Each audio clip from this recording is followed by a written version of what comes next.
सत संगत जीओ, गुरु की कथा आरंभ करिए। आशीष बख्शो, फतेह प्रवान करो। वाहिगुरु जी का खालसा, वाहिगुरु जी की फतेह।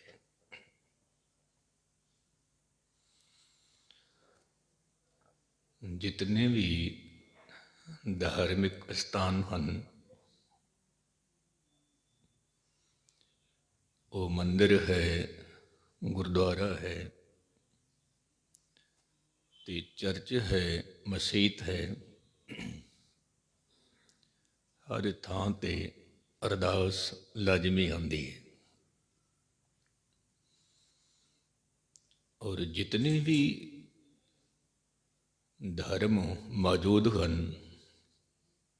जिमें सिख धर्म, इस्लाम धर्म, जैन धर्म, बुद्ध धर्म, सनातन धर्म,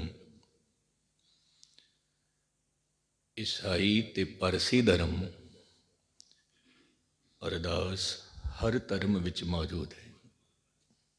हर धर्म दे विच ते अरदास दी कथा मैं आरंभ करां। उस तो पहला एक गाथा जो कि मुल्क दे विच प्रचलित है कि एक आजड़ी जो कि भेडां पई चारदा है, गरीब है और अकेला है,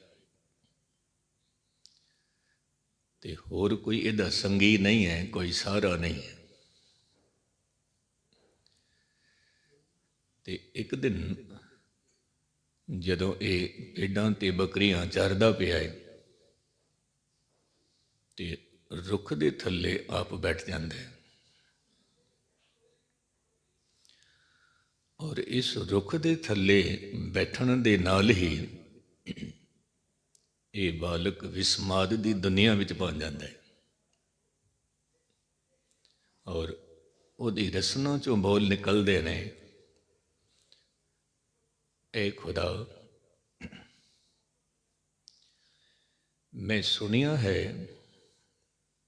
कि तेरी कोई माँ नहीं है, तेरा कोई पिता नहीं है, और ये भी मैं सुनिया है कि तेरा कोई विशेष घर नहीं है। तो फिर माँ तो मेरी भी नहीं है, पिता मेरा भी नहीं है। जिथों तक घर की गल है, घर मेरे कोल भी नहीं है, एक टुट्टी जी चौपड़ी है। जदों तू भी अकेला है, मैं भी अकेला, ते तेरी और मेरी दोस्ती तो बहुत कमाल दी होएगी। तो आओ मेरे कोल। और इस तरह मैं आप जी की सेवा करांगा। बकरियां दा ताज़ा दुध आप जी नूं छकावांगा, मक्खण आप जी नूं खिलावांगा, इशनान आप जी नूं करावांगा, मुट्ठी चापी आप जी दी परांगा, ते किधरे एक दफा तो मेरे कोल आवे। ये बालक अपनी ही धुन विच खुदा नूं बहुत कुछ कही जा रहा है, बहुत कुछ। कहते ने दूजे तरफों हजरत मूसा लंघ रहा सी, तो इस बालक दे बोल जदों हजरत मूसा दे कन्नां विच पए, तो हजरत मूसा उत्थे रुक जाता है और उस बालक नूं ताड़ना देंदे होए कहंदा है, ऐ बालक, ये तू की बोल रहा है? परमात्मा की जिहड़ी सिफत सलाह है, परमात्मा की जिहड़ी शोभा है, उहदे विच तू विघन पा रहा है। ते तू कह रहा है, ऐ खुदा, तेरा भी कोई नहीं ते मेरा भी कोई नहीं। तैनूं की पता? वो तो सारे जगत का मालिक है, ਸਾਰੇ ਜਗਤ ਦਾ ਪਾਲਨਹਾਰ ਹੈ, ਸਾਰੇ ਜਗਤ ਦਾ ਆਸਰਾ ਹੈ, ਤਾਂ ਉਸ ਨੂੰ ਕਿਵੇਂ ਕਹਿ ਦਿੱਤਾ ਕਿ ਤੇਰਾ ਕੋਈ ਨਹੀਂ? ਬੱਚੇ ਨੂੰ ਝਿੜਕਿਆ। ਤਾਂ ਹਜ਼ਰਤ ਮੂਸਾ ਨੂੰ ਖੁਦਾ ਦਾ ਪੈਗਾਮ ਆਉਂਦਾ ਹੈ, ਇਹ ਹਜ਼ਰਤ ਮੂਸਾ, ਮੈਂ ਤਾਂ ਤੈਨੂੰ ਭੇਜਿਆ ਸੀ ਜੋੜਨ ਵਾਸਤੇ ਕਿ ਜਾ ਕੇ ਤੂੰ ਜੋੜਨਾ ਹੈ ਖਲਕਤ ਨੂੰ, ਮੈਂ ਤਾਂ ਤੋੜਨ ਵਾਸਤੇ ਨਹੀਂ ਕਿਹਾ ਸੀ ਤੈਨੂੰ। ਉਹ ਬਾਲਕ ਮੇਰੇ ਨਾਲ ਜੁੜ ਕੇ ਬੈਠਾ ਸੀ ਤੇ ਪ੍ਰੇਮ ਦੀਆਂ ਗੱਲਾਂ ਕਰਦਾ ਪਿਆ ਸੀ, ਤੂੰ ਉਸ ਬਾਲਕ ਨੂੰ ਮੇਰੇ ਨਾਲੋਂ ਤੋੜ ਦਿੱਤਾ ਹੈ, ਤੂੰ ਫਿਰ ਜਾ ਉਹਦੇ ਕੋਲ। ਕਹਿੰਦੇ ਨੇ ਕਿ ਹਜ਼ਰਤ ਮੂਸਾ ਨੂੰ ਮਾਫੀ ਮੰਗਣੀ ਪਈ ਉਸ ਬਾਲਕ ਤੋਂ।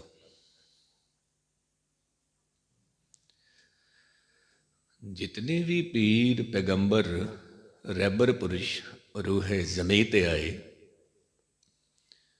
ਉਹਨਾਂ ਨੇ ਨਿਰੰਕਾਰ ਨਾਲ ਜੁੜਨ ਦਾ ਇੱਕੋ ਤਰੀਕਾ ਦੱਸਿਆ ਹੈ, ਇੱਕੋ ਜੁਗਤੀ ਜਿਹੜੀ ਸਿਰਮੌਰ ਜੁਗਤੀ ਹੈ, ਉਹ ਹੈ ਅਰਦਾਸ। ਕਿਉਂਕਿ ਅਰਦਾਸ ਦੇ ਜਿਹੜੇ ਅਖਰੀ ਅਰਥ ਹਨ,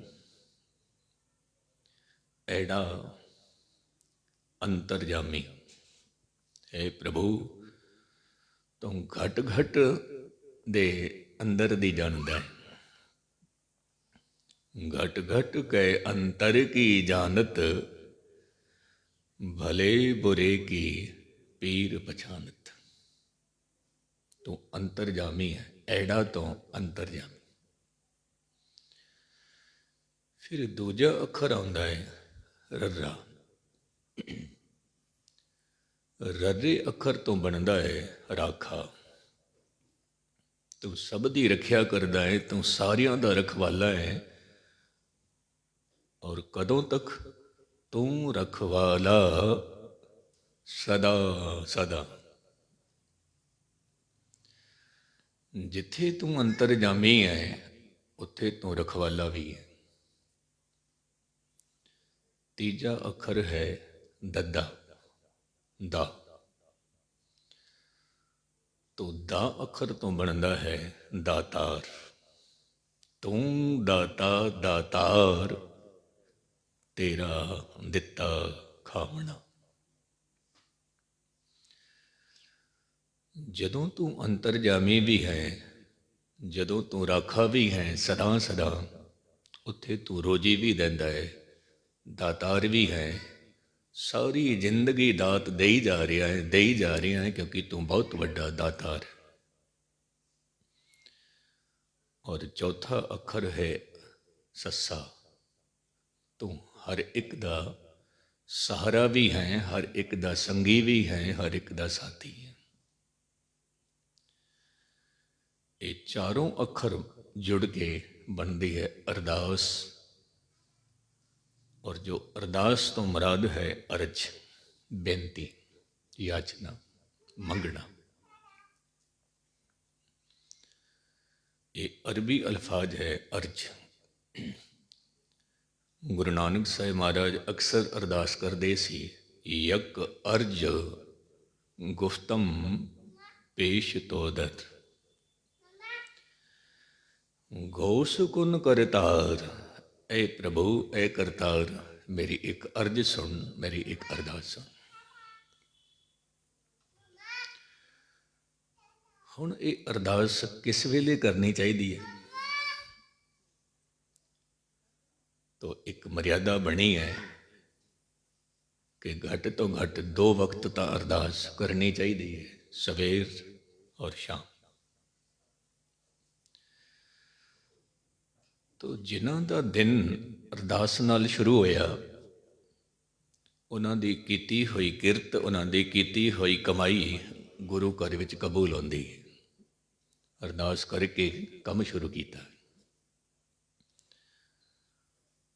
और जदों रात का वक्त होया, अरदास करके सुते, तो पूरी रात गुरु की गोद विच ही सुते रहे अरदास करके। ਪਰ ਜਿਵੇਂ ਜਿਵੇਂ ਮਨੁੱਖ ਦੀ ਅਵਸਥਾ ਬਣਦੀ ਹੈ ਉੱਚੀ, ਫਿਰ ਹਰ ਕਦਮ ਤੇ ਅਰਦਾਸ। ਜੇ ਜੀਵਨ ਵਿੱਚ ਸੁੱਖ ਹਨ ਤਾਂ ਸ਼ੁਕਰਾਨਾ, ਜੇ ਕਿਧਰੇ ਜੀਵਨ ਦੇ ਵਿੱਚ ਦੁੱਖ ਹਨ ਤਾਂ ਸਿਮਰਨ ਸਾਧਨਾ, ਅਰਦਾਸ। ਕਹਿੰਦੇ ਨੇ ਗੁਰਮੁਖ ਦਾ ਸਾਰਾ ਹੀ ਜੀਵਨ ਸ਼ੁਕਰਾਨੇ ਵਿੱਚ, ਸਿਮਰਨ ਦੇ ਵਿੱਚ ਔਰ ਅਰਦਾਸ ਵਿੱਚ ਗੁਜ਼ਰਦਾ ਹੈ। ਜੇ ਜੀਵਨ ਵਿੱਚ ਸੁੱਖ ਹੋਣ ਤਾਂ ਸ਼ੁਕਰਾਨਾ ਕਰ, ਜੀਵਨ ਵਿੱਚ ਦੁੱਖ ਹੋਣ ਤਾਂ ਅਰਦਾਸ ਕਰ, ਬਾਕੀ ਹਰ ਵਕਤ ਸਿਮਰਨ, ਹਰ ਵਕਤ ਸਾਧਨਾ। ਜਦੋਂ ਅਸੀਂ ਅਰਦਾਸ ਕਰਦੇ ਹਾਂ ਤਾਂ ਉਹਦੇ ਵਿੱਚ ਜਿਹੜੇ ਮੂਲ ਗੁਣ ਹੋਣੇ ਚਾਹੀਦੇ ਨੇ, ਉਹਨਾਂ ਦੇ ਵਿੱਚ ਪਹਿਲਾ ਗੁਣ ਹੈ ਨਿਮਰਤਾ। ਕਿਉਂਕਿ ਅਰਦਾਸ ਦੇ ਵਿੱਚ ਹੁਕਮ ਨਹੀਂ ਚੱਲਦਾ, ਨਿਮਰਤਾ ਚੱਲਦੀ ਹੈ। ਕਿਉਂਕਿ ਹੰਕਾਰੀ ਮਨੁੱਖ ਕਦੇ ਅਰਦਾਸ ਕਰਦਾ ਹੀ ਨਹੀਂ। ਉਹ ਕਹਿੰਦਾ ਮੇਰੇ ਕੋਲ ਤਾਂ ਸਭ ਕੁਛ ਹੈ, ਤੂੰ ਦਾਤਾਰ ਹੈ, ਮੇਰੇ ਕੋਲ ਸਭ ਕੁਝ ਦਾਤਾਵਾਂ ਪਈਆਂ ਨੇ, ਮੈਨੂੰ ਲੋੜ ਹੀ ਨਹੀਂ ਹੈ। ਤੂੰ ਰਾਖਾ ਹੈ ਲੇਕਿਨ ਮੈਂ ਵੀ ਕਮਜ਼ੋਰ ਨਹੀਂ ਹਾਂ, ਮੈਨੂੰ ਲੋੜ ਹੀ ਨਹੀਂ ਅਰਦਾਸ ਕਰਨ ਦੀ। ਤੋ ਜਿਨ੍ਹਾਂ ਦੇ ਜੀਵਨ ਵਿੱਚ ਨਮਰਤਾ ਹੈ ਉਹ ਅਰਦਾਸ ਕਰਦੇ ਨੇ, ਉਹਨਾਂ ਦੀ ਅਰਦਾਸ ਕਬੂਲ ਹੁੰਦੀ ਹੈ। ਤੋ ਧਿਆਨ ਰੱਖਣਾ, ਜਦੋਂ ਵੀ ਗੁਰੂ ਕੇ ਚਰਨਾਂ ਵਿੱਚ ਅਰਦਾਸ ਕਰਨੀ ਹੋਵੇ, ਇਹ ਪਹਿਲਾ ਗੁਣ ਨਿਮਰਤਾ ਦਾ। ਜਿਤਨੀ ਨਿਮਰਤਾ ਹੋਵੇਗੀ ਉਤਨੀ ਛੇਤੀ ਅਰਦਾਸ ਕਬੂਲ ਹੋਵੇਗੀ। ਜਿੱਥੇ ਪਹਿਲਾ ਗੁਣ ਨਿਮਰਤਾ ਦਾ ਹੈ, ਉੱਥੇ ਦੂਜਾ ਗੁਣ ਹੈ ਸ਼ਰਧਾ ਦਾ, ਯਕੀਨ, ਵਿਸ਼ਵਾਸ, ਭਰੋਸਾ। ਅਰਦਾਸ ਤਾਂ ਕੀਤੀ ਹੈ, ਗੁਸਤਾਖੀ ਮਾਫ, ਭਰੋਸਾ ਨਹੀਂ ਹੈ। ਅਰਦਾਸ ਕੀਤੀ ਹੈ ਪਰ ਸਿਦਕ ਨਹੀਂ ਹੈ, ਕਹਿੰਦੇ ਨੇ ਗੱਲ ਨਹੀਂ ਬਣੇਗੀ। ਕਿਉਂਕਿ ਕਈ ਦਫਾ ਮੈਂ ਅਰਜ਼ ਕੀਤੀ ਹੈ ਕਿ ਚਰਚ ਵਿੱਚ ਕੁਝ ਲੋਕ ਇਕੱਠੇ ਹੋਏ ਨੇ, ਸਿਰਫ ਇਸ ਕਰਕੇ ਪ੍ਰੇਅਰ ਕਰਨੀ ਹੈ ਕਿ ਬਰਸਾਤ ਹੋਵੇ। ਤੋ ਪਾਦਰੀ ਕਹਿੰਦਾ ਹੈ ਕਿ ਪ੍ਰੇਅਰ ਦੇ ਨਾਲ ਕਿਤੇ ਬਰਸਾਤ ਹੋਈ ਹੈ? ਪਰ ਤੁਹਾਡਾ ਕਹਿਆ ਮੰਨ ਕੇ ਮੈਂ ਚੱਲਣਾ ਹਾਂ ਚਰਚ ਵਿੱਚ ਪ੍ਰੇਅਰ ਕਰਨੇ ਆ। ਤੋ ਪਾਦਰੀ ਦਾ ਜੋ ਬੱਚਾ ਸੀ ਉਹ ਆਪਣੇ ਪਿਤਾ ਨੂੰ ਕਹਿੰਦਾ ਹੈ ਮੈਂ ਵੀ ਨਾਲ ਚੱਲਣਾ, ਪਰ ਜਰਾ ਠਹਿਰ ਜਾਓ ਕਿਉਂਕਿ ਮੈਂ ਛਾਤਾ ਲੈ ਕੇ ਆਉਣਾ, ਕਿਉਂਕਿ ਵਾਪਸੀ ਤੇ ਕਿਧਰੇ ਅਸੀਂ ਭਿੱਜ ਨਾ ਜਾਈਏ। ਕਿਉਂਕਿ ਤੁਸੀਂ ਚਰਚ ਵਿੱਚ ਅਰਦਾਸ ਕਰੋਗੇ, ਪ੍ਰੇਅਰ ਕਰੋਗੇ ਤੇ ਬਰਸਾਤ ਤਾਂ ਹੋਏਗੀ, ਤੇ ਜੇ ਕਿਧਰੇ ਭਿੱਜਦੇ ਹੋਏ ਆਵਾਂਗੇ ਕੀ ਫਾਇਦਾ, ਛਤਰੀ ਲੈ ਕੇ ਚਲੀਏ। ਸੰਗਤ ਤਾਂ ਹੱਸ ਪਈ, ਬਾਪੂ ਵੀ ਹੱਸ ਪਿਆ ਜਿਸਨੇ ਪ੍ਰੇਅਰ ਕਰਨੀ ਹੈ। ਕਹਿਣ ਲੱਗੇ ਆਕਾਸ਼ ਵਿੱਚ ਨਾ ਕੋਈ ਬੱਦਲ ਹਨ, ਨਾ ਕੋਈ ਐਸਾ ਮਾਹੌਲ ਹੈ, ਨਾ ਕੋਈ ਐਸਾ ਵਾਤਾਵਰਨ ਹੈ। ਹਾਂ, ਅਰਦਾਸ ਕਰਾਂਗੇ, ਬਰਸਾਤ ਕੱਲ੍ਹ ਵੀ ਹੋ ਸਕਦੀ ਹੈ, ਪਰਸੋਂ ਵੀ ਹੋ ਸਕਦੀ ਹੈ, ਪਰ ਤੇਰਾ ਤਾਂ ਯਕੀਨ ਐਸਾ ਹੈ ਕਿ ਤੂੰ ਅੰਬਰੇਲਾ ਲੈ ਕੇ ਜਾ ਰਿਹਾ ਹੈ ਹੁਣੇ ਹੀ। ਕਹਿੰਦੇ ਨੇ ਹਾਲੇ ਪ੍ਰੇਅਰ ਕਰਦੇ ਹੀ ਪਏ ਨੇ ਔਰ ਉਸ ਨਿਰੰਕਾਰ ਦੀ ਰਹਿਮਤ ਹੋ ਰਹੀ ਹੈ, ਬੱਦਲ ਆ ਗਏ ਨੇ, ਅਰਦਾਸ ਸੰਪੂਰਨ ਹੋਈ ਹੈ, ਬਰਸਾਤ ਸ਼ੁਰੂ ਹੋਈ ਹੈ। ਕਹਿੰਦੇ ਨੇ ਉਹ ਬਾਲਕ ਛਾਤਾ ਤਾਣ ਕੇ ਆਪਣੇ ਘਰ ਆ ਰਿਹਾ ਹੈ, ਬਾਕੀ ਭਿੱਜਦੇ ਹੋਏ ਆ ਰਹੇ ਨੇ। ਤੋ ਫਾਦਰ ਨੂੰ ਉਸ ਪਰਮਾਤਮਾ ਦਾ ਇਲਾਮ ਹੋਇਆ, ਪਾਦਰੀ ਨੂੰ, ਐ ਪਾਦਰੀ ਬਰਸਾਤ ਤੇਰੀ ਅਰਦਾਸ ਕਰਕੇ ਨਹੀਂ ਹੋਈ ਹੈ, ਬਰਸਾਤ ਉਸ ਬਾਲਕ ਦੇ ਯਕੀਨ ਕਰਕੇ ਹੋਈ ਹੈ, ਭਰੋਸਾ ਕਰਕੇ ਹੋਈ ਹੈ, ਸ਼ਰਧਾ ਕਰਕੇ ਹੋਈ ਹੈ। ਤੋ ਜਦੋਂ ਵੀ ਅਰਦਾਸ ਕਰਨੀ ਹੋਵੇ ਇੱਕ ਨਿਮਰਤਾ ਹੋਵੇ, ਸ਼ਰਧਾ ਹੋਵੇ। ਜੇ ਸ਼ਰਧਾ ਦੀ ਮੈਂ ਗੱਲ ਕਰਾਂ, ਗੁਰੂ ਨਾਨਕ ਪਾਤਸ਼ਾਹ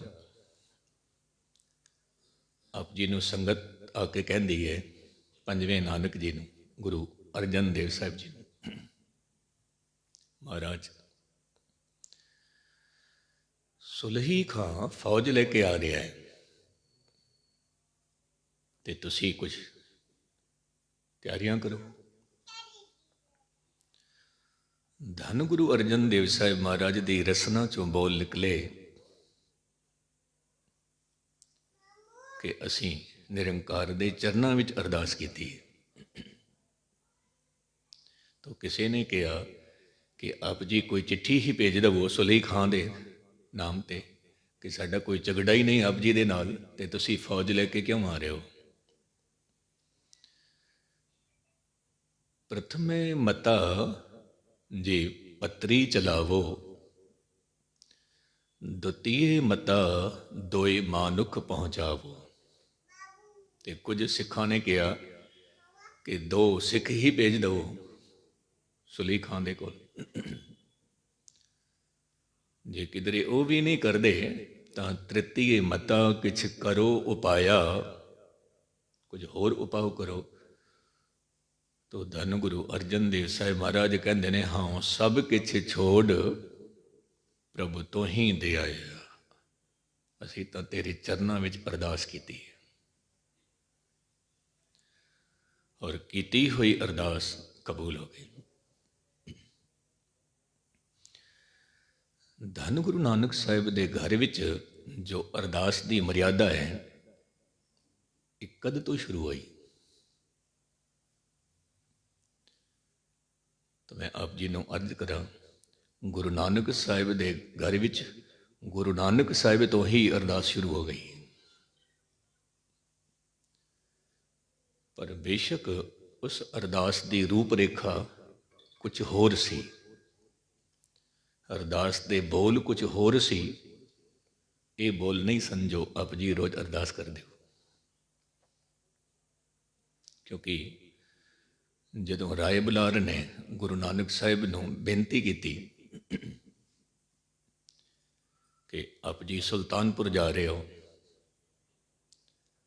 ਤੇ ਪਤਾ ਨਹੀਂ ਤੁਸੀਂ ਹੁਣ ਵਾਪਿਸ ਕਦ ਆਓਗੇ, ਹੁਣ ਮੇਰੇ ਜੀਵਨ ਦੇ ਵਿੱਚ ਕਦੇ ਕੋਈ ਦੁੱਖ ਸੁੱਖ ਬਣਾ ਹੋਵੇ, ਮੈਂ ਕੀ ਕਰਾਂ। ਤਾਂ ਗੁਰੂ ਨਾਨਕ ਸਾਹਿਬ ਨੇ ਬਚਨ ਕੀਤਾ, ਰਾਏ ਬੁਲਾਰ ਜੀ, ਸੁੱਖ ਔਰ ਦੁੱਖ ਦੀ ਘੜੀ ਵਿੱਚ ਤੂੰ ਅੱਲਾ ਨੂੰ ਯਾਦ ਕਰਿਆ ਕਰ। ਔਰ ਅੱਲਾ ਨੂੰ ਜਦੋਂ ਯਾਦ ਕਰਨਾ ਹੋਵੇ, ਉਸ ਵੇਲੇ ਬੜੀ ਨਿਮਰਤਾ ਚਾਹੀਦੀ ਹੈ। ਕਿਉਂਕਿ ਸ਼ੇਖ ਸ਼ਾਦੀ ਸਾਹਿਬ ਅਕਸਰ ਇੱਕ ਗੱਲ ਕਰਦੇ ਸੀ ਕਿ ਜੇਕਰ ਤੂੰ ਸੰਸਾਰ ਦੇ ਵਿੱਚ ਸ਼ਹਿਨਸ਼ਾਹ ਬਣ ਕੇ ਜੀਣਾ ਚਾਹੁੰਦਾ ਹੈ ਤਾਂ ਸਵੇਰ ਦੀ 2 ਘੜੀ ਖੁਦਾ ਦੇ ਸਾਹਮਣੇ ਮੰਗਤਾ ਬਣ ਜਾਇਆ ਕਰ, ਸ਼ਾਮ ਦੀ ਘੜੀ ਖੁਦਾ ਦੇ ਸਾਹਮਣੇ ਮੰਗਤਾ ਬਣ ਜਾਇਆ ਕਰ। ਸਾਰਾ ਦਿਨ ਤੂੰ ਸ਼ਹਿਨਸ਼ਾਹ ਵਾਂਗੂ ਬਿਤਾਏਗਾ, ਸਾਰਾ ਦਿਨ ਤੂੰ ਨਿਰੰਕਾਰ ਦਾ ਜਾਪ ਕਰਿਆ ਕਰ, ਖੁਦਾ ਦਾ ਜਾਪ ਕਰਿਆ ਕਰ। ਇਹ ਅਰਦਾਸ। ਤੋ ਧੰਨ ਗੁਰੂ ਨਾਨਕ ਸਾਹਿਬ ਮਹਾਰਾਜ ਜਦੋਂ ਸੁਲਤਾਨਪੁਰ ਪਹੁੰਚਦੇ ਨੇ, ਵੇਈ ਨਦੀ ਵਿੱਚ ਆਪ ਜੀ ਇਸ਼ਨਾਨ ਕਰਨ ਜਾਂਦੇ ਨੇ। ਆਪ ਜੀ ਨੂੰ ਖਬਰ ਹੈ ਕਿ 3 ਦਿਨ ਤੱਕ ਆਪ ਜੀ ਅਲੋਪ ਰਹਿੰਦੇ ਨੇ। ਔਰ ਇਤਿਹਾਸ ਲਿਖਦਾ ਹੈ ਕਿ ਖੁਦਾ ਦੇ ਫਰਿਸ਼ਤੇ ਗੁਰੂ ਨਾਨਕ ਸਾਹਿਬ ਨੂੰ ਇਲਾਹੀ ਦਰਗਾਹ ਵਿੱਚ ਲੈ ਗਏ ਨੇ। ਔਰ ਉਸ ਇਲਾਹੀ ਨੂਰ ਨੇ, ਇਲਾਹੀ ਪ੍ਰਕਾਸ਼ ਨੇ ਇੱਕ ਅੰਮ੍ਰਿਤ ਦਾ ਪਿਆਲਾ ਗੁਰੂ ਨਾਨਕ ਸਾਹਿਬ ਜੀ ਨੂੰ ਬਖਸ਼ਿਆ, ਇਸ ਨੂੰ ਤਸਲੀਮ ਕਰੋ, ਕਬੂਲ ਕਰੋ। ਔਰ ਅੱਜ ਤੋਂ ਬਾਅਦ ਜਿਨ੍ਹਾਂ ਤੇ ਤੇਰਾ ਫਜ਼ਲ, ਉਹਨਾਂ ਤੇ ਮੇਰਾ ਫਜ਼ਲ। ਜਿਨ੍ਹਾਂ ਤੇ ਤੇਰੀ ਬਖਸ਼ਿਸ਼ ਉਹਨਾਂ ਤੇ ਮੇਰੀ ਬਖਸ਼ਿਸ਼, ਜਿਨ੍ਹਾਂ ਤੇ ਤੇਰੀ ਖੁਸ਼ੀ ਉਹਨਾਂ ਤੇ ਮੇਰੀ ਖੁਸ਼ੀ। ਕਿਉਂ? ਕਿਉਂਕਿ ਮੇਰਾ ਨਾਮ ਹੈ ਪਾਰ ਬ੍ਰਹਮ ਪਰਮੇਸ਼ਰ, ਔਰ ਅੱਜ ਤੋਂ ਬਾਅਦ ਤੂੰ ਹੋਇਆ ਗੁਰੂ ਪਰਮੇਸ਼ਰ। ਹੈ ਨਾਨਕ, ਅੱਜ ਤੋਂ ਬਾਅਦ ਤੂੰ ਗੁਰੂ ਪਰਮੇਸ਼ਰ ਔਰ ਮੈਂ ਪਰਮਾਤਮਾ ਪਰਮੇਸ਼ਰ। ਹੁਣ ਆਪ ਜੀ ਜਦੋਂ ਉਸ ਵੇਈ ਨਦੀ ਚੋਂ ਬਾਹਰ ਨਿਕਲਦੇ ਨੇ, ਤਾਂ ਜਿੱਥੇ ਆਪ ਜੀ ਕਹਿੰਦੇ ਨੇ ਨਾ ਕੋ ਹਿੰਦੂ ਨਾ ਮੁਸਲਮਾਨ, ਉੱਥੇ ਆਪ ਜੀ ਦੀ ਰਸਨਾ ਚੋਂ ਵੀ ਇੱਕ ਓਅੰਕਾਰ ਦਾ ਬੋਲ ਨਿਕਲਿਆ ਸੀ।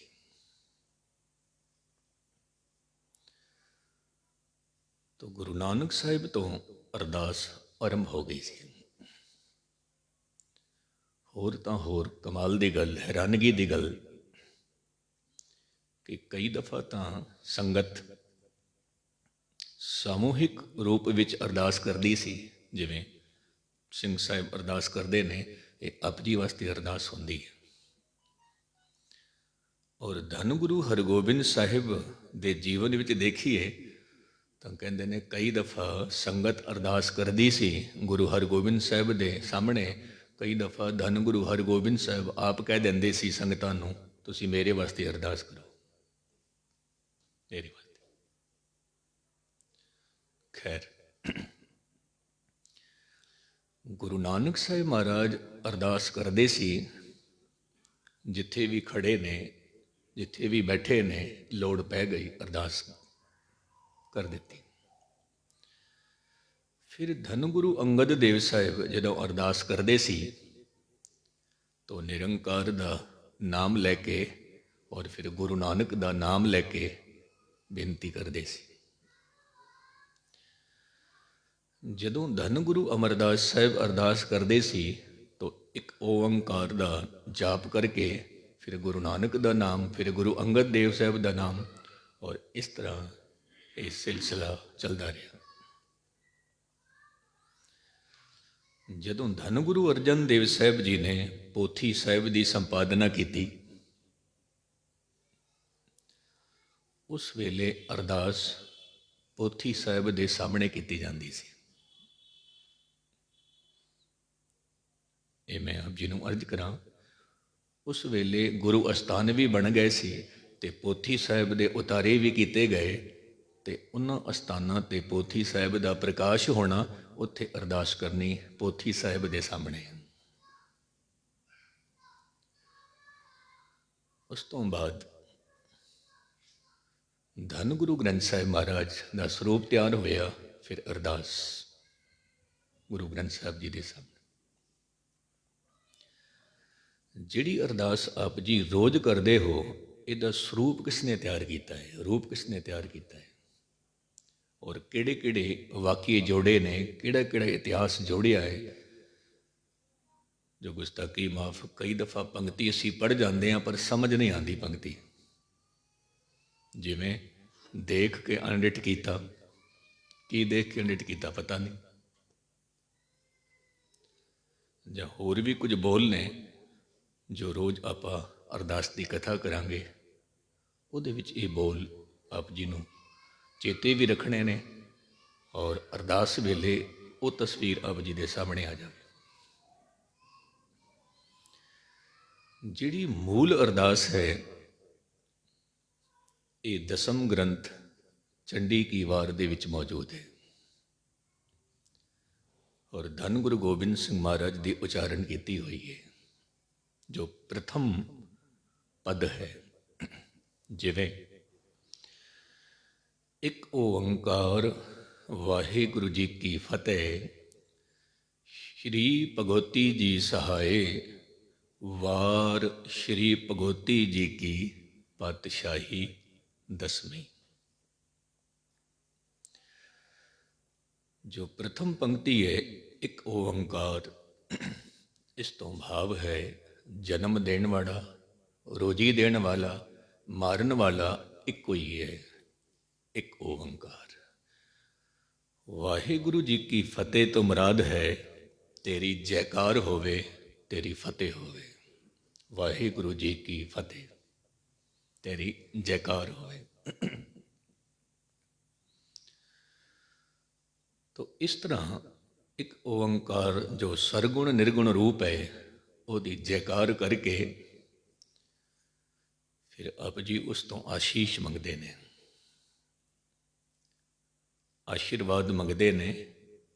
ਸ਼੍ਰੀ ਭਗਵਤੀ ਜੀ ਸਹਾਏ, ਇਹ ਆਸ਼ੀਰਵਾਦ ਮੰਗਦੇ ਨੇ। ਭਗਵਤੀ ਤੋਂ ਮੁਰਾਦ ਹੈ ਪਰਮ ਸ਼ਕਤੀ ਪਰਮਾਤਮਾ। ਗੁਸਤਾਖੀ ਮਾਫ, ਇੱਥੇ ਭਗਵਤੀ ਕਿਸੇ ਦੇਵੀ ਨੂੰ ਨਾ ਸਮਝ ਲੈਣਾ ਕਿ ਕੋਈ ਦੇਵੀ ਦਾ ਨਾਮ ਹੈ ਜਾਂ ਗੁਰੂ ਸਾਹਿਬ ਜੀ ਕਿਸੇ ਦੇਵੀ ਦੇ ਉਪਾਸਕ ਨੇ, ਨਹੀਂ। ਭਗਵਤੀ ਤੋਂ ਮੁਰਾਦ ਹੈ ਪਰਮਾਤਮਾ ਨਿਰੰਕਾਰ। ਸਹਾਏ ਤੋਂ ਮੁਰਾਦ ਹੈ ਸਾਥੀ, ਮੇਰਾ ਸਾਥੀ ਪਰਮਾਤਮਾ ਹੋਵੇ, ਮੇਰਾ ਸਾਥੀ ਪਰਮ ਸ਼ਕਤੀ ਹੋਵੇ। ਸ਼੍ਰੀ ਭਗਵਤੀ ਜੀ ਸਹਾਏ।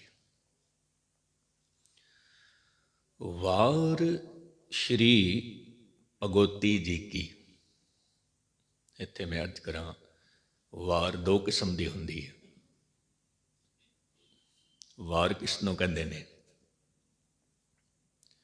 ਜਦੋਂ ਕਿਸੇ ਤੇ ਅਸੀਂ ਵਾਰ ਕਰਦੇ ਹਾਂ, ਤਲਵਾਰ ਦੇ ਨਾਲ ਵੀ ਵਾਰ ਹੁੰਦਾ ਹੈ, ਸ਼ਬਦਾਂ ਦੇ ਨਾਲ ਵੀ ਵਾਰ ਹੁੰਦਾ ਹੈ।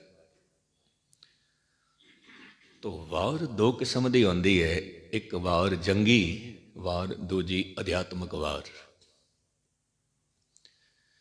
ਜਿਹੜੀ ਜੰਗੀ ਵਾਰ ਹੈ ਉਹਦੇ ਵਿੱਚ ਰਾਜੇ ਤੇ ਮਹਾਰਾਜਿਆਂ ਦੇ, ਉਹਨਾਂ ਦੇ ਵੀਰਤਾ ਦੇ ਗੀਤ ਗਾਏ ਜਾਂਦੇ ਨੇ। ਜਿਹੜੇ ਢਾਡੀ ਹੁੰਦੇ ਨੇ ਉਹ ਰਾਜੇ ਮਹਾਰਾਜੇ ਦੀ ਸ਼ੂਰਵੀਰਤਾ ਦੇ ਗੀਤ ਗਾਉਂਦੇ ਨੇ ਔਰ ਉਹਨਾਂ ਦੇ ਹੌਸਲੇ ਬੁਲੰਦ ਕਰਦੇ ਨੇ ਤਾਂ ਕਿ ਉਹ ਮੈਦਾਨੇ ਜੰਗ ਵਿੱਚ ਜਾਣ। ਜੋ ਅਧਿਆਤਮਕ ਵਾਰ ਹੈ ਉਹਦੇ ਵਿੱਚ ਨਿਰੰਕਾਰ ਦੀਆਂ ਗੱਲਾਂ, ਕਿ ਮਨੁੱਖ ਕਿਸ ਤਰ੍ਹਾਂ ਨਿਰੰਕਾਰ ਦੇ ਦਰ 'ਤੇ ਕਬੂਲ ਹੋਵੇ। ਉਹਨਾਂ ਦੇ ਵਿੱਚ ਗੁਰੂ ਗ੍ਰੰਥ ਸਾਹਿਬ ਦੇ ਵਿੱਚ 22 ਵਾਰਾਂ ਹਨ। 9 ਵਾਰਾਂ ਦੁਨੀਆ 'ਤੇ ਚੜ੍ਹੀਆਂ ਹੋਈਆਂ ਹਨ, ਜਿਵੇਂ ਆਪ ਜੀ ਆਸਾ ਕੀ ਵਾਰ ਰੋਜ਼ ਸੁਣਦੇ ਹੋ। ਟੁੰਡੇ ਅਸਰਾਜੇ ਕੀ ਧੁਨੀ, ਇਸ ਤਰ੍ਹਾਂ 9 ਪ੍ਰਕਾਰ ਦੀਆਂ ਧੁਨੀਆਂ ਵੀ ਹਨ। ਲੱਲਾ ਬਹਿਲਿਮਾ ਕੀ ਧੁਨੀ, ਇਸ ਤਰ੍ਹਾਂ। ਤੋ ਜੋ ਚੰਡੀ ਦੀ ਵਾਰ ਹੈ, ਇਹਦੇ ਵਿੱਚ ਨਿਰੰਕਾਰ ਦੀ ਸਿਫਤੋ ਸਲਾਹ ਕਰਦਿਆਂ ਕਰਦਿਆਂ ਔਰ ਚੰਡੀ ਵੱਲੋਂ ਕੀਤੇ ਗਏ ਜੰਗ ਦਾ ਵੀ ਜ਼ਿਕਰ ਕੀਤਾ ਹੈ ਕਿ ਕਿਸ ਤਰ੍ਹਾਂ ਉਹ ਜੰਗ ਕਰਦੀ ਹੈ। ਤੋ ਇੱਥੇ ਇਹ ਪੰਕਤੀ ਜੋੜੀ ਹੈ ਕਿ ਵਾਰ ਸ਼੍ਰੀ ਭਗਵਤੀ ਜੀ ਕੀ ਪਾਤਸ਼ਾਹੀ ਦਸਵੀਂ ਤੋਂ ਮੁਰਾਦ ਇਹ ਦਸਮ ਪਿਤਾ ਦੇ ਬੋਲ ਹਨ। ਫਿਰ ਆਰੰਭਿਕ ਬੋਲ ਕੀ ਹਨ ਆਪ ਜੀ ਨੂੰ ਖਬਰ ਹੈ। ਪ੍ਰਥਮ ਭਗਵਤੀ ਸਿਮਰ ਕੈ ਗੁਰੂ ਨਾਨਕ ਲੈਂਦੇ ਆਏ। ਉਸ ਦਾ ਆਸ਼ੀਰਵਾਦ ਲੈ ਕੇ, ਭਗਵਤੀ ਪਰਮਾਤਮਾ ਦਾ ਸਹਾਰਾ ਲੈ ਕੇ, ਉਸ ਦੀ ਆਸ਼ੀਸ਼ ਲੈ ਕੇ। ਕਿਉਂਕਿ ਗੁਰੂ ਨਾਨਕ ਸਾਹਿਬ ਨੂੰ ਕਿਹਾ ਸੀ, ਮੈਂ ਪਰਮਾਤਮਾ ਪਰਮੇਸ਼ਰ ਤੋਂ ਗੁਰੂ ਪਰਮੇਸ਼ਰ। ਤੋ ਗੁਰੂ ਨਾਨਕ ਦਾ ਨਾਮ ਲੈਣ ਤੋਂ ਪਹਿਲਾਂ ਪਰਮੇਸ਼ਰ ਦਾ ਨਾਮ, ਪਰਮਾਤਮਾ ਦਾ ਨਾਮ, ਪ੍ਰਭੂ ਦਾ ਨਾਮ। ਪ੍ਰਥਮ ਭਗਵਤੀ ਸਿਮਰ ਕੈ ਗੁਰੂ ਨਾਨਕ ਲੈਂਦੇ ਆਏ। ਤੋ ਭਗਵਤੀ ਪਰਮਾਤਮਾ ਵਾਸਤੇ ਆਇਆ। ਫਿਰ ਅੰਗਦ ਗੁਰੂ ਤੇ ਅਮਰਦਾਸ ਰਾਮਦਾਸੇ ਹੋਈ ਸਾਰੇ। ਬਾਕੀ ਦੇ ਬੋਲ ਆਪ ਜੀ ਨੂੰ ਖਬਰ ਹੈ। ਜਦੋਂ ਆਪ ਜੀ ਪਹੁੰਚਦੇ ਹੋ ਕਿ 10 ਪਾਤਸ਼ਾਹਾਂ ਦੀ ਜੋਤ ਗੁਰੂ ਗ੍ਰੰਥ ਸਾਹਿਬ, ਪਾਠ ਦੀਦਾਰ, ਇਹਦਾ ਕੀਤਾ ਹੋਇਆ ਪਾਠ ਦੀਦਾਰ, ਇਹਦਾ ਕੀਤਾ ਹੋਇਆ ਜਾਪ, ਪੜ੍ਹੀ ਹੋਈ ਗੁਰਬਾਣੀ, ਇਹਨਾਂ ਨੂੰ ਵੀ ਚੇਤੇ ਕਰਕੇ ਔਰ ਫਿਰ ਅਸੀਂ ਕੀ ਕਹਿੰਦੇ ਹਾਂ, ਧਿਆਨ ਧਰ ਕੇ ਇਹ ਸ਼ਬਦ ਵਾਰ-ਵਾਰ ਆਵੇਗਾ, ਧਿਆਨ ਰੱਖਣਾ। ਕਿਉਂਕਿ ਜਦੋਂ ਆਪ ਜੀ ਸਮੂਹਿਕ ਰੂਪ ਦੇ ਵਿੱਚ ਅਰਦਾਸ ਪਈ ਕਰਦੇ ਹੋ, ਸਾਰੇ ਖੜੇ ਹੋ ਕੇ, ਤੋ ਇਹ ਅਰਦਾਸ ਅਕੇਲੇ ਮੇਰੀ ਨਹੀਂ ਹੈ, ਆਪ ਜੀ ਦੀ ਵੀ ਹੈ, ਦੂਜੇ ਦੀ ਵੀ ਹੈ, ਤੀਜੇ ਦੀ ਵੀ ਹੈ। ਔਰ ਗਰਜ ਕੇ ਮੈਂ ਅਰਜ਼ ਕਰਾਂ, ਪੂਰੀ ਸਰਬਤ ਵਾਸਤੇ ਹੈ, ਸਰਬਤ ਦੇ ਭਲੇ ਵਾਸਤੇ ਅਰਦਾਸ ਹੋਈ। ਤੋ ਅਰਦਾਸ ਕਰਦਿਆਂ ਕਰਦਿਆਂ, ਅਰਦਾਸ ਸੁਣਦਿਆਂ ਸੁਣਦਿਆਂ ਕਈ ਦਫਾ ਸਾਡਾ ਧਿਆਨ ਬਾਹਰ ਚਲਾ ਜਾਂਦਾ ਹੈ, ਬਾਹਰ ਚਲਾ ਗਿਆ। ਤੋ ਹਾਜ਼ਰ ਹੋ ਕੇ ਵੀ ਅਸੀਂ ਗੈਰ ਹਾਜ਼ਰ ਹੋ ਜਾਂਦੇ ਹਾਂ, ਕਿਉਂਕਿ ਧਿਆਨ ਬਾਹਰ ਚਲਾ ਗਿਆ। ਤੋ ਅਰਦਾਸੀਏ ਸਿੰਘ ਨੇ ਜਦੋਂ ਕਹਿਣਾ ਧਿਆਨ ਧਰ ਕੇ ਕਿ ਸੰਗਤ ਜੀ ਆਪ ਜੀ ਧਿਆਨ ਆਪਣਾ ਕੇਂਦਰਿਤ ਕਰੋ, ਗੁਰੂ ਵੱਲ ਜੋੜੋ, ਕਿਧਰੇ ਹੋਰ ਪਾਸੇ ਧਿਆਨ ਹੈ ਤਾਂ ਉਸ ਨੂੰ ਲਿਆਓ ਗੁਰੂ ਦੇ ਚਰਨਾਂ ਵਿੱਚ। ਧਿਆਨ ਧਰ ਕੇ ਬੋਲੋ ਸ਼੍ਰੀ ਵਾਹਿਗੁਰੂ। ਇੱਥੇ ਸਿਮਰਨ ਕਰਾਇਆ ਹੈ ਵਾਹਿਗੁਰੂ ਦਾ। ਆਪ ਜੀ ਦਾ ਧਿਆਨ ਵੀ ਕੇਂਦਰਿਤ ਹੋ ਗਿਆ ਔਰ ਆਪ ਜੀ ਤੋਂ ਸਿਮਰਨ ਵੀ ਕਰਾ ਲਿਆ।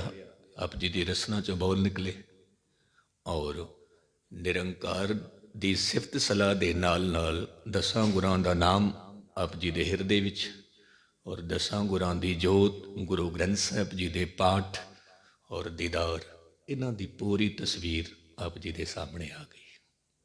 ਇਹ ਅਰਦਾਸ ਦਾ ਪਹਿਲਾ ਬੰਦ। ਦੂਜੇ ਬੰਦ 'ਤੇ ਕੱਲ੍ਹ ਵਿਚਾਰ ਕਰਾਂਗੇ। ਭੁੱਲਾਂ ਚੁੱਕਾਂ ਦੀ ਖਿਮਾ। ਵਾਹਿਗੁਰੂ ਜੀ ਕਾ ਖਾਲਸਾ, ਵਾਹਿਗੁਰੂ ਜੀ ਕੀ ਫਤਿਹ। ਸਤਨਾਮ ਸ੍ਰੀ ਵਾਹਿਗੁਰੂ।